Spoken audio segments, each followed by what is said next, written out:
에스라서와 느헤미야서는 한 권이다라고 보통 학자들이 그렇게 생각합니다.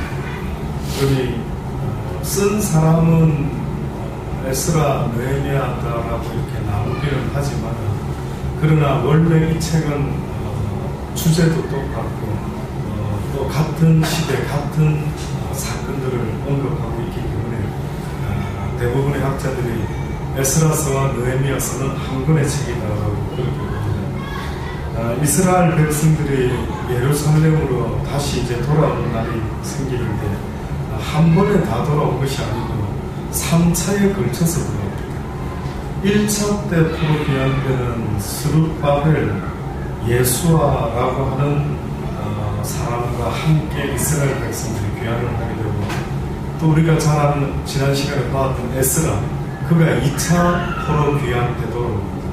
그리고 3차 포로 귀환 때 누가 인솔을 하게 되느냐면 느헤미야가 데리고 오게 되죠. 이 느헤미야는 에스라와는 다르게, 에스라는 학자이면서 제사장이라고 그랬죠. 이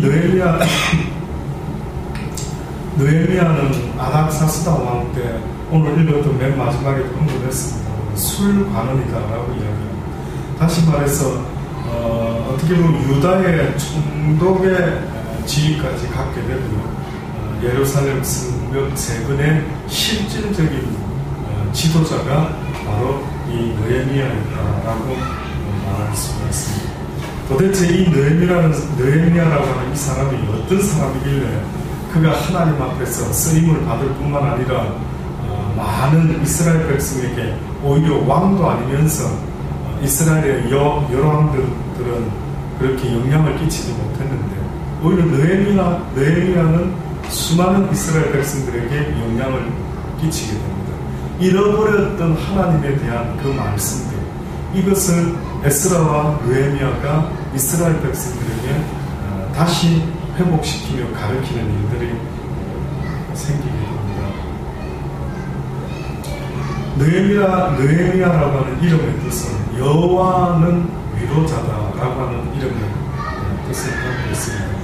이 느헤미야가 오늘 보니까 하가랴의 아들 느헤미야의 말이라, 아닥사스다 왕 제20년 기슬르웰에 내가 수상궁에 있더니, 아마 11월 중순부터 한 12월 중순에 그 날을 갖다가 이렇게 이스라엘 표현으로 기슬루엘이다라고 이렇게 표현을 하는 것 같습니다.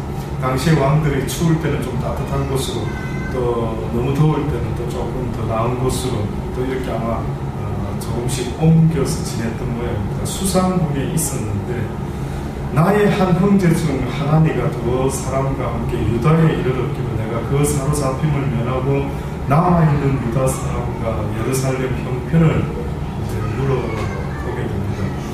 저희가 내게 이르되 사로잡힘을 면하고 남은 자가 그 도에서 큰 환난을 만나고 능력을 받으며 예루살렘 성은 회파되고 성문들은 소화되었습니다 라는 이야기를 듣게 되죠. 한마디로 예루살렘이 망했다.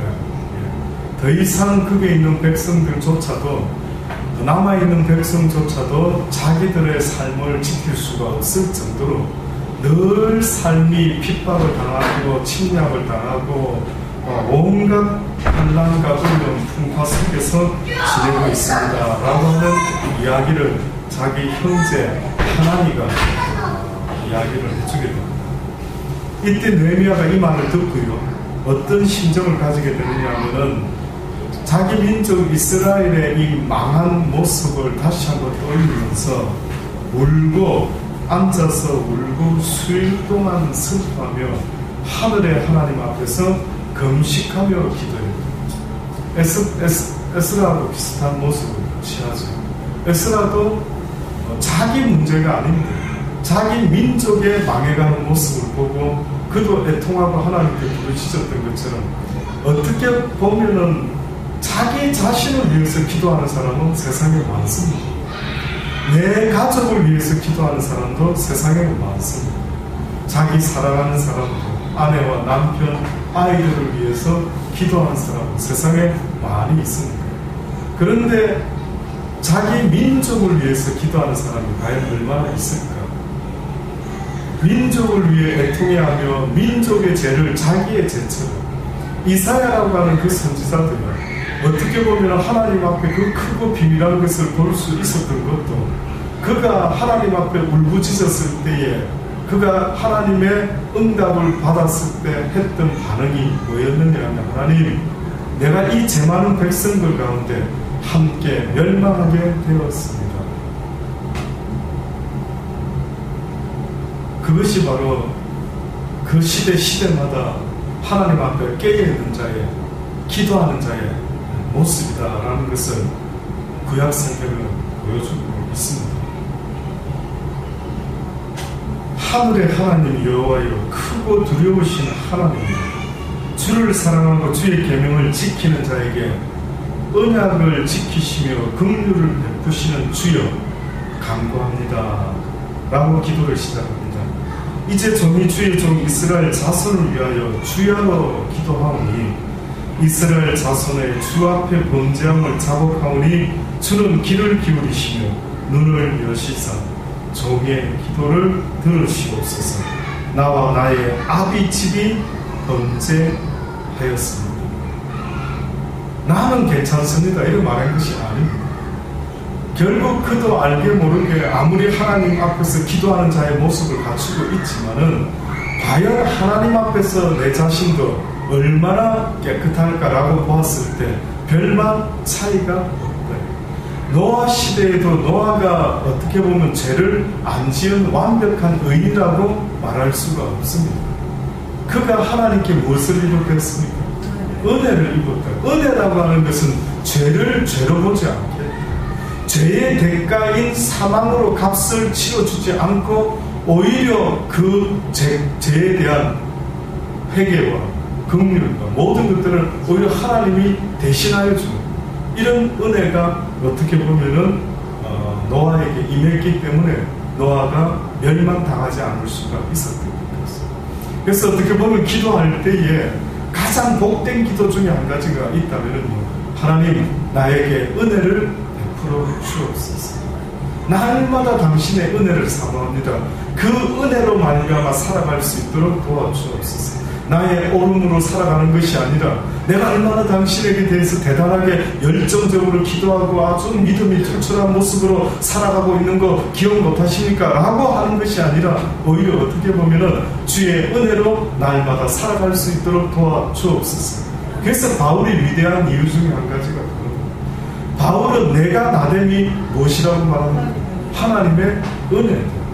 내가 지금 복음 전할 수 있는 것도, 내가 지금 이렇게 막 열정을 가질 수 있는 것도, 내가 기꺼이 모든 걸 버릴 수 있는 이 마음도 다 하나님의 은혜.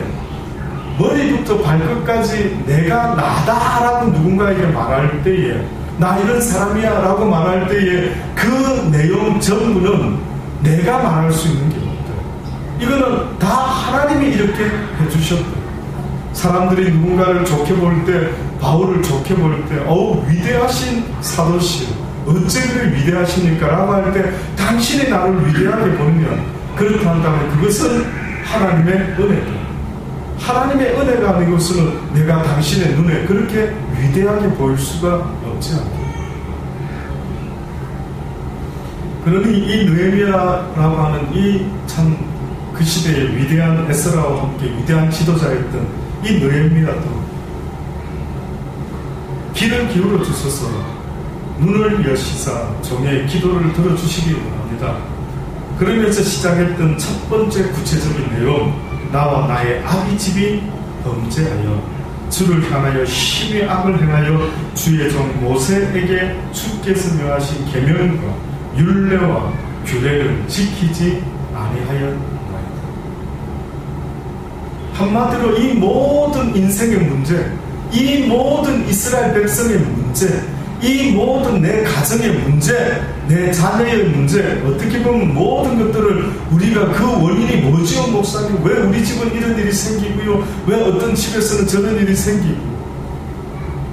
그런 한 집안의 비운의 가정같이 최진실 씨가 또 그의 남동생이, 그의 또 남편이, 전 남편이 그렇게 왜 자살로 죽을까라고 할 때 여러분 많은 원인을 찾아보겠지. 뭐 귀신이 들었나? 뭐 무슨 이게 마가 끼었나? 뭘 것 같습니까? 제가 깨닫기는 딱 한 가지밖에 없네요. 하나님의 말씀대로 행하지 못하겠다. 하나님의 말씀을 붙잡고 말씀대로 행한다라고 하는 그 자체는 어떻게 보면 모든 악한 것들을 이길 수 있는 힘과 능력이다. 또다시 말하면은 하나님의 말씀을 지켜 행하고자 하는 자는 누가 책임져 주게 되느냐면 하나님이 지켜주고 보호하여 줄 수밖에 없는데, 그래서 이길 수 있다. 내 힘으로 사단을 이길 수 있는 게 아닙니다. 여러분이 육을 갖고 있기 때문에 귀신이나 사단은 여러분보다 한 수 위입니다. 한 수 위입니다. 그들은 우리 속을 다 쳐다보고 앉아서 싸움을 하는데 우리가 어떻게 이길 수가 있습니까? 그러나 그들도 이기지 못하고 그들도 알 수 없는 힘과 능력을 가진 자들이 있는데, 그 자들은 바로 하나님의 말씀을 붙잡고 그 말씀에 순종하며 살려고 하는 그들, 이들만이 하나님이 유일하게 도울 수가 있다. 그러니 자나깨나 어떻게 보면 달력을 저희가 구입할 때도 저도 할 수만 있다면 글과 그림이 잘 조화되어서 이달만이라도 우리 교회 달력을 쳐다보면서도 아, 이 말씀이 성경에 있었지 하고 계속해서 새겨보는 거. 우리 아이들을 가르칠 때에도 항상 내 말로 가르치지 말고 아들아 딸아 성경에 이런 말이 있단다, 이런 말씀이 있으니 그것은 하나님이 싫어하는 것 같아, 이렇게 하나님이 하기를 원하시는 것 같아. 너의 마음과 너의 감정과 너의 노하우로 내 자녀를 가르치지 말아시오. 너도 내 자녀요 그도 내 자녀라는 사실을 잊지 마라. 어찌하여 네가 너의 육신의 자녀라 해서 네 생각대로 네 스타일대로 왜 그렇게 아이를 가르치느냐. 네 감정대로. 하나님이 늘 말씀하는 걸, 그 말이 성경에 기록되어 있는 말입니다. 우리가 가끔 무슨 음식을 먹을 때, 제가 언젠가 며칠 전에 우리 재영 군이 스파게티를 신년 초에 해주겠다고 저를 초대했습니다. 얼마나 설레이든지. 생전에 웬 청년에게 스파게티 초대받은 건 태어나서 처음이었기 때문에 상당히 설레였습니다. 그래서 제가 가서 우스개로 물어봤죠. 혹시 이게 등록된 스파게티냐? 아니면 혼자 개발한 건가 싶어서 물어봤대요. 뭐 나름대로 등록될 수도 있고 좀 응용해서 본인이 만들어낼 수도 있지 않겠습니까? 내 입에서 나오는 어떤 가르침의 이야기가 성경에 등록이 되어 있는가? 내가 지금 하고 있는 이 말이 성경에 등록되어 있는지를 다시 한번 생각을 해봐야 돼요. 결국은 이 말씀이죠. 결국은 말씀을 많이 아는 자가 유식한 자요, 여호와를 아는 지식을 가진 자가 멸망하지 아니할 것이라고 하나님은 아주 심플하게 말했습니다. 아담에게도 아주 심플하게 말했죠. 네가 선악을 알게 하는 나무를 따먹지만 않으면 네가 정녕 죽지 않을 건데 따 먹으면 죽으리라. 또다시 말하면 내 말을 어기면 네가 죽게 될 것이다, 이 뜻입니다. 무슨 다른 대단한 뜻이 아니라 나 여호와의 말을 지켜달라. 왜 그럴까요? 왜 하나님은 우리에게 자꾸만 본인의 말에 순종하기를 요구할까요? 이유는 딱 한 가지입니다. 내가 너의 하나님이다. 너는 내가 지은 자, 너는 내 아들이라, 내 백성이라. 네가 내 말을 순종한다는 것은 곧 나를 하나님으로 인정하는 것이다. 가장 하나님 입장에서 기분 나쁜 게 뭘까? 한 번씩 생각해 봅니다. 여러분은 자식에 대해서 여러분 스스로가 내가 자식이 어떻게 할 때 가장 기분이 나쁘다 혹 한번 생각해 보셨습니까? 내 자식이 어떻게 하면 나는 기분이 너무 나쁘다. 어느 때입니까? 사고 칠 때, 싸울 때, 공부 안 하고 집 나갔을 때 어느 때일까요? 예, 말 안 듣는다 할 때 느껴지는 감정은 뭡니까? 왜 이놈이 엄마 말을 안 듣지? 엄마를 무시하는 아, 그러네. 엄마를 무시하는. 너 엄마를 인정해야 안 했다. 이게 문제가 마지막으로 보지. 그게 가장 열받치는 거야. 네가 엄마를 왜 옆집 아줌마처럼 취급하는데? 왜 옆집 아줌마 말을 듣는 둥 마는 둥 그럴 수는 있지만은 네가 엄마를 엄마로 인정한다면 어떻게 하라는 겁니까? 엄마의 말에 순종을 해라. 싸울 수도 있고 뭐 엄마가 도울 수도 있고 날마다 밥을 챙겨줄 수도 있죠. 근데 엄마 입장에서 아빠 입장에서 참으로 참기 어려운 게 하나 있다면 어떤 이야기를 했는데 자신을 위해서 자기를 위해서 무슨 말을 했는데 이 자녀가 거역을 하는 순종을 안 하는 겁니다. 저는 그게 가장 가슴. 혹시 여러분은 좀 다른지 공부 안 하는 게 가장 가슴 아픈지 모르겠습니다만 제가 가슴 아팠던 그 어떤 것은 얼마 최근에도 그랬죠. 승재야, 엄마 아빠 없을 때에는 친구들을 데리고 와서 잠을 자지 말고 엄마 아빠 있을 때 데려와서 허락을 받고 자는 게 아빠 생각에 좋을 것 같아. 아빠 엄마 없을 때 너희들끼리 밤을 새고 잠을 집에서 같이 막 늦게까지 있다가 자고, 이것은 아빠가 없을 때 그런 일이 상당히 아빠는 걱정이 돼요. 작년에도 저희가 없었을 때에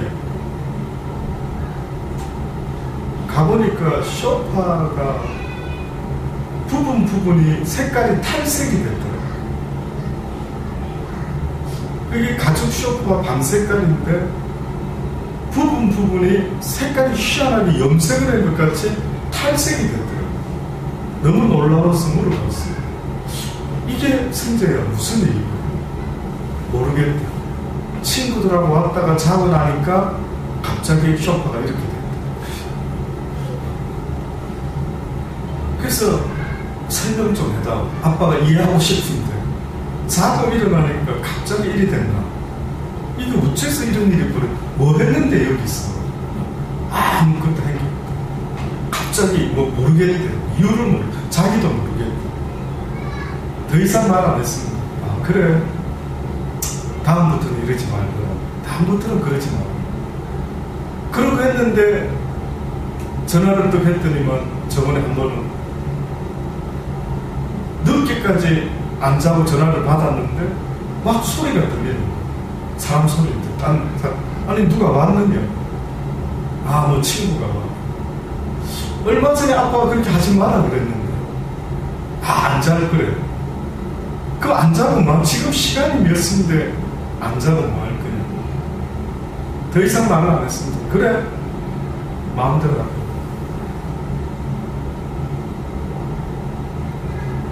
다른 것보다도 가장 가슴 아픈 거는 부모 입장에서 보니까 자녀가 때로는 싸울 수도 있고 사고 당할 수도 있고 이럴 수 있는데 엄마 아빠의 말을 듣지 않는다라는 것, 어떻게 보면은 무시당하는 건지 엄마를 엄마로 인정하지 않는 것 같아. 그거는 아니겠지만은 그런 느낌이 들더라고요. 여러분은 어떻습니까? 아마 하나님의 마음을 헤아려 볼 때에 하나님의 마음도 그와 유사한 게 나 여호와가 너를 지은 자 나의 형상을 따라 지었다. 내가 사랑을 위해서 너희를 지었다. 나는 사랑의 가시니 내가 너희를 지은 것은 사랑을 혼자 하는 것이 아니기 때문에 나는 너희를 사랑하기 위해서 지었다. 사랑받기 위해 태어난 나의 자녀들, 너희들은 내 사랑을 받기 위해 이 땅에 지음을 받은 자들. 그 기대가 그 설레임이 얼마나 크셨겠습니까? 그런데 뜻밖에도 그 백성들이 그 하나님의 그 사랑의 마음을 알지도 못하고 그의 말씀에 불순종했을 때에 그분이 느끼시는 충격은 아마 우리가 느끼는 충격보다 잘은 몰라도 더하지 않을까. 더하지 않을까.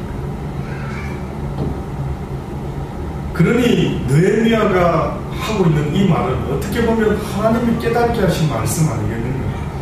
모세에게 주께서 명하신 계명과 율례와 규례를 지키지 아니하였나이다. 하나님의 말씀을 그렇게 모세를 통해서 주셨는데, 가르쳐 주셨는데 우리가 듣지 아니하고 지키지 아니하였나이다. 옛적에 주께서 주의 종 모세에게 명하여 가라사대 만일 너희가 범죄하면 내가 너희를 열국 가운데 흩겠다라고 하셨는데, 지금 흩어진 이 민족을 보니 바로 그 이유 때문 아니겠습니까? 만일 주께서 말씀하신 것처럼 내게로 돌아와서 내 계명을 지켜 행하면 너희 쫓긴 자가 하늘 끝에 있을지라도 내가 거기서부터 모아 내 이름을 두려고 택한 곳에 돌아오게 하리라 하신 말씀을 이제 청컨대 기억하여 주옵소서. 참 대단하죠. 그러니 어떻게 보면은요, 하나님을 꼼짝 못하게 할 수 있는 기도가 뭘까? 하나님의 마음을 움직일 수 있는 기도가 뭘까라고 볼 때에 성경을 아는 지식을 가지고 기도할 수가 있습니다. 또다시 말하면 하나님의 언약의 말씀들을 한번 꼭 붙잡고 기도만 할 수 있다. 주여, 주께서 회개만 한다면은 과거의 모든 죄를 잊는다고 주께서 말씀하시지 않으셨습니까? 내가 주께 다시 돌아왔나이다. 나의 죄를 용서하여 주옵소서. 라고 한다면 아마 하나님 어쩌지 못한다. 모세도 그렇게 기도하지 않았습니까? 이스라엘 백성이 하도 하나님의 그 인도하심에 순종하지 못했을 때 내가 이 백성을 다 죽여버리리라 했을 때 모세가 뭐라고 합니까? 주여, 주께서 이 백성을 애굽에서 내시고 가나안 땅으로 인도하시겠다고 작정하지 않으셨습니까? 그래서 나를 보내가지고 이렇게 출애굽시킨 것 아닙니까? 지금 여기서 다 죽여버리시면은 이방인들이 웃습니다. 너희 하나님의 손이 짧았어. 너희 하나님의 힘과 능이 없어서 너희를 가나안 땅까지 인도하지 못했구나 라는 소리 듣지 않겠습니까? 여호와여, 나의 이름을 당신의 생명책에서 지우실지라도 이 백성을 용서하여 주옵소서 라고 했을 때 하나님의 진노가 하늘 끝까지 갔다가도 어떻게 합니까? 모세 때문에, 그 기도 때문에, 그 말 때문에, 그래 나도 그렇게 약속했지. 주여 구하오니 귀를 기울이사 종의 기도와 주의 이름을 경외하기를 기뻐하는 종들의 기도를 들으시오. 오늘날 종으로 형통하여 이 사람 앞에서 은혜를 입게 하옵소서. 아닥사스다 왕, 바로 이 사람 앞에서 나에게 은혜를 입게 하옵소서라고 기도했었더니만 결국은 이 아닥사스다 왕이 느헤미야에게 이렇게 말을 건넵니다. 2장에 넘어가면 왕이 내게 이르되 내가 병이 없거늘 어찌하여 얼굴에 그렇게 수색이 있느냐, 이는 필연 내 마음에 근심이 있음이로다 라고 하면서 왕이 오히려 느헤미야에게 걱정이 되어서 물어봅니다. 그때 느헤미야가 왕에게 대답합니다. 왕은 만세수를 하옵소서. 나의 열조의 묘실이 있는 성읍이 이제까지 황무하고 성문이 소화되었사오니 내가 어찌 얼굴에 수색이 없사오리. 그때 왕이 또 묻습니다. 그러면 내가 무엇을 원하느냐, 무엇을 해주기를 원하느냐. 내가 곧 하늘의 하나님께 묵도하고 왕에게 구하되 왕이 많이 절비하시고 종이 왕의 목전에서 은혜를 얻었다고 한다면 나를 유다 땅 나의 열조의 묘실에 있는 성읍에 보내어 그 성을 중건하게 하옵소서. 그렇게 간구를 드려요. 결국은 느헤미야가 성을 중건하기 위해서 떠나게 됩니다. 모든 인생이 그런 것처럼 이렇게 하나님 간섭과 은혜 속에서 일이 승승장구 아주 잘 풀어지면 좋겠는데 뜻밖에도 방해꾼들이 나타나게 됩니다. 그래서 느헤미야 4장에 보면은 그 이야기가 나오는데 보면은 누가 나오느냐면 산발랏이라는 사람이 나오고요, 또 도비야라고 하는 사람도 나타나요. 아라비아 사람들과 또 암몬 사람들과 아스돗 사람들이 예루살렘 중건을 방해하는 자들로 등장합니다. 어떻게 보면 영적인 삶이나 육적인 삶 가운데 우리가 하나님 앞에 제대로 뭔가 하려고 애를 쓰다 보면은 꼭 방해하는 자들이 나타나게 되죠. 그때에 이 자들이 나타나는데 성경에 보니 산발랏이 우리가 성을 건축한 다음을 듣고 느헤미야가 성을 건축한 다음을 듣고 크게 분노하여 유다 사람을 비웃으며 자기 형제들과 사마리아 군대 앞에서 말하여 가는데 이 미약한 유다 사람들의 하는 일이 무엇인가? 스스로 경고케 하려는가? 제사를 드리려는가? 하루에 필력하려는가? 소화된 돌을 흙무더기에서 다시 일으키려는가 하고 암몬 사람 도비아는 곁에 섰다가 가로되 저들의 건축하는 성벽은 여호가 올라가도 곧 무너지리라 라고 조롱합니다. 이러한 어려운 상황을 만났습니다. 이때에 느헤미야가 또 하나님께 기도합니다. 뭐라고 기도하느냐면 우리 하나님이 들으시옵소서. 우리가 업신여김을 당하나이다.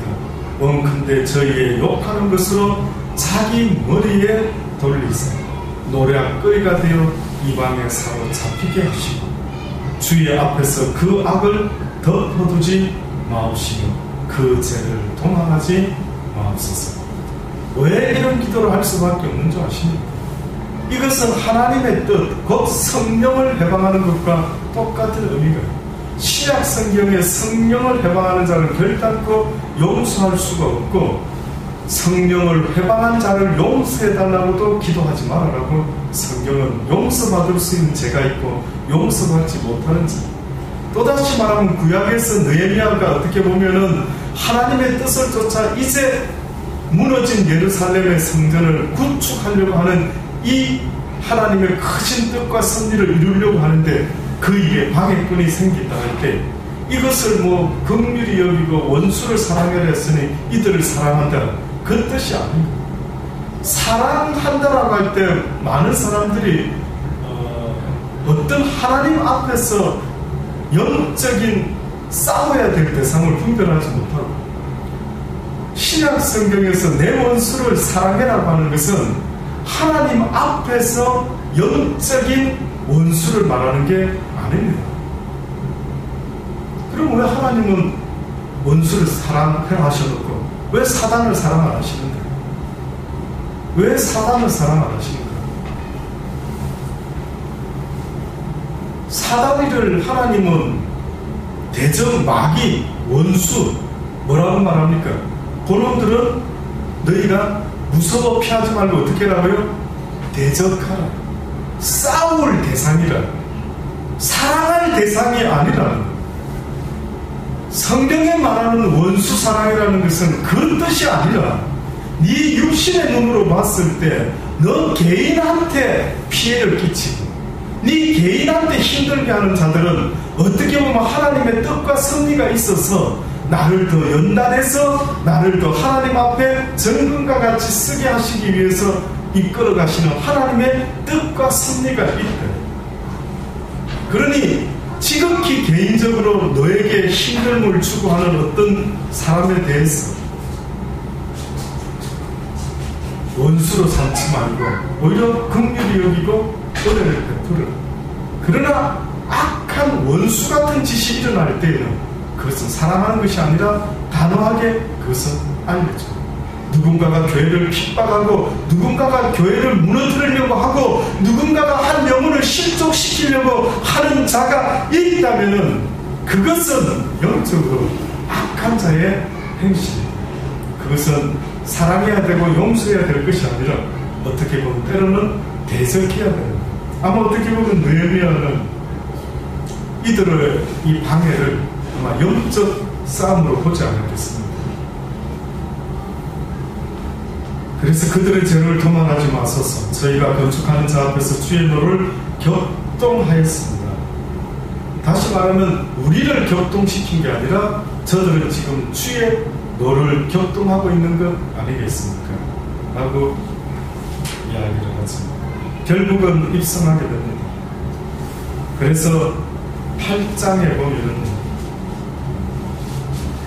에스라를 통해서 이스라엘 백성들이 이제 다시 회복하면서 어떤 일을 처음으로 시작하느냐면, 이스라엘 자손이 그 번성에 거하였더니 모든 백성이 일제히 수문앞 광장에 모여 학사 에스라에게 여호와께서 이스라엘에게 명하신 모세의 율법책을 가지고 오기를 청하며, 7월 1일에 제사장 에스라가 율법책을 가지고 남자 여자 무릇 알아들을 만한 모든 회중 앞에 이르러 수문앞 광장에서 새벽부터 오전까지 남자 여자 무릇 알아들을 만한 자의 앞에서 읽으며 무 백성이 그 율법책에 귀를 기울였더라. 때에 학사 에스라가 특별히 지은 나무 강단을 만들어서 아마 세우게 된 모양입니다. 그 강단 앞에 서서 말씀을 전합니다. 에스라가 모든 백성 위에 서서 저희 목전에 책을 펴니, 책을 펼 때에 모든 백성이 일어서니라. 에스라가 광대하신 하나님 여호와를 송축하며 모든 백성이 손을 들고 아멘 아멘 응답하고 몸을 굽혀 얼굴을 땅에 대고 여호와께 경배하여 하나님의 율법책을 낭독하고 그 뜻을 해석하여 백성으로 그 낭독하는 것을 다 깨닫게 하며 백성이 말씀을 듣고 다 우는지라. 대단하죠. 어떤 설교를 했길래, 정확하게 어떤 내용을 했길래 도대체 이 백성들이 이렇게 다 우는가. 수많은 이스라엘 백성들이 하나님의 말씀이 쫙 펴졌을 때 그들이 막 일어나가지고,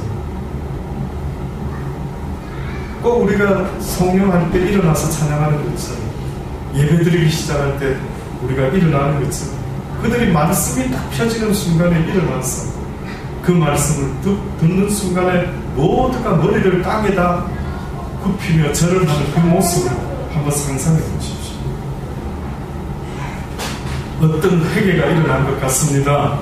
그들이 애통함과 우리 하나님을 그동안 잃어버리고 살아왔구나 하는 그 어떤 안타까움 때문에 아마 울지 않았을까 생각이 듭니다. 9장에 넘어가면은 결국은 어떤 한편의 설교를 했는가를 알 수 있습니다. 그달 24일에 이스라엘 자손이 다 모여 금식하며 굵은 배를 입고 티끌을 무릅쓰며 모든 이방 사람과 절규하고 서서 자기 죄와 열조의 허물을 자복하고 이날에 낮 4분지 이른 그 초소에 서서 그 하나님 여호와의 율법책을 낭독하고 낮 4분지 이른 죄를 자복하고 그 하나님 여호와께 경배하고.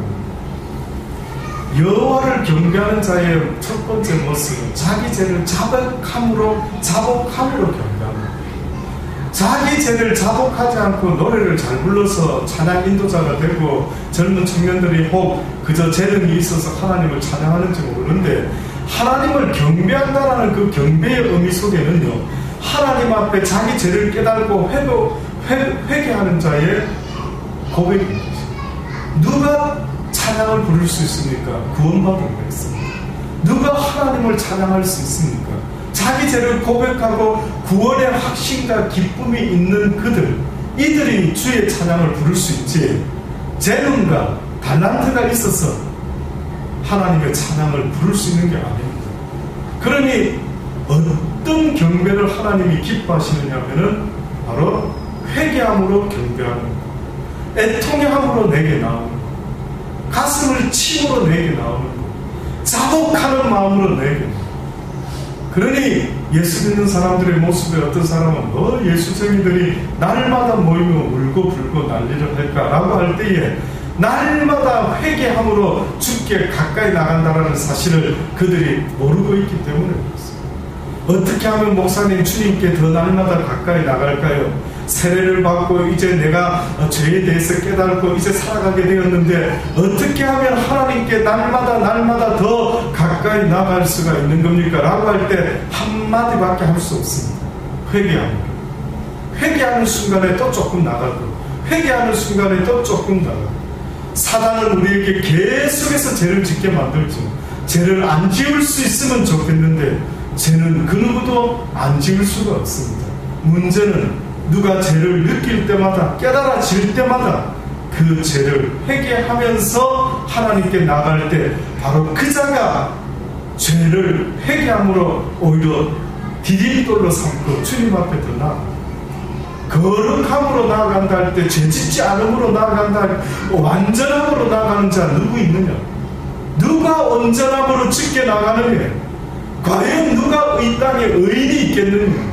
의인은 없나니 하나도 없다. 그러나 회개하는 죄인은 있다.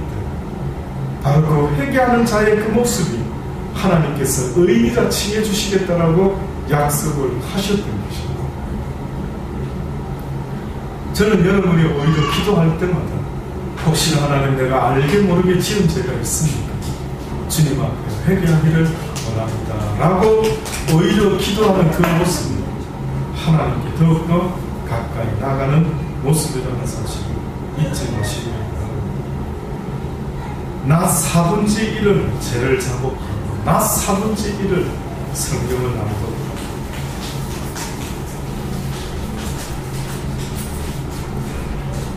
그들이 하나님께 부르짖습니다. 에스라와 또한 성경에 언급된 수많은 인도자들, 지도자들이 그들이 말합니다. 너희 무리는 마땅히 일어나 영원부터 영원까지 계신 너희 하나님 여호와를 송축할지.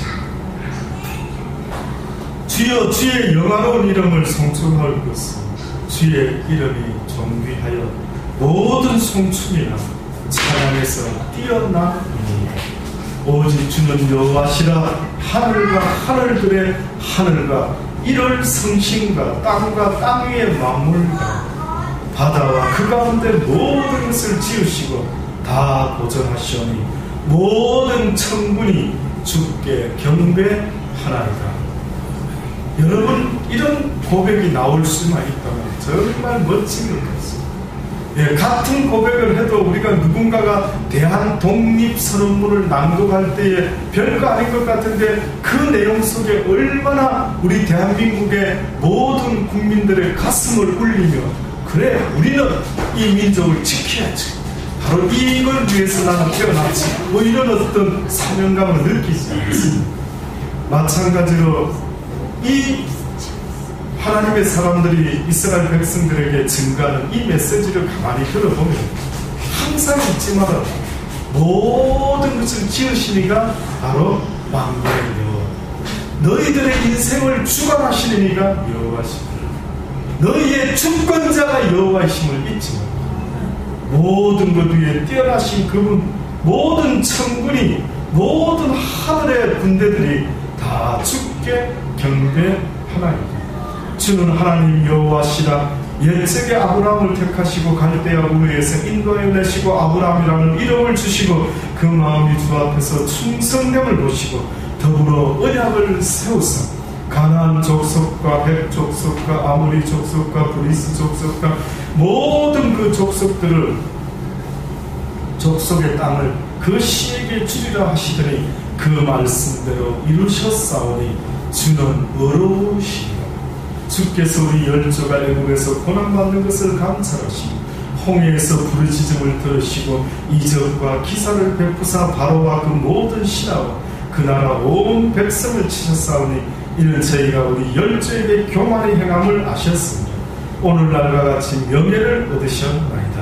주께서 또 우리 열조 앞에서 바다를 갈라지게 하시고 저희로 바다 가운데를 육지같이 통과하게 하시고 쫓아오는 자를 돌을 큰 물에 던진같이 깊은 물에 던지시고 낮에는 구름 기둥으로 인도하시고 밤에는 불 기둥으로 그 행할 길을 비추셨사오며 또 신의 산에서 강림하사 하늘에서부터 저희와 말씀하사 정직한 규례와 진정한 율법과 선한 율법과 율례와 계명을 저희에게 주시고 거룩한 안식일을 저희에게 알리시며 죄종 모세로 계명과 율례와 율법을 저희에게 명하시고 저희의 출입을 인하여 하늘에서 양식을 주시며 저희의 목마름을 인하여 반석에서 물을 내시고 또 주께서 옛적에 손을 들어 맹세하시고 주마하신 땅을 들어가서 차지하라 명하셨사오니 싸우나 저희가 우리 열조가 교만히 하고 목을 곱게 하여 주의 명령을 듣지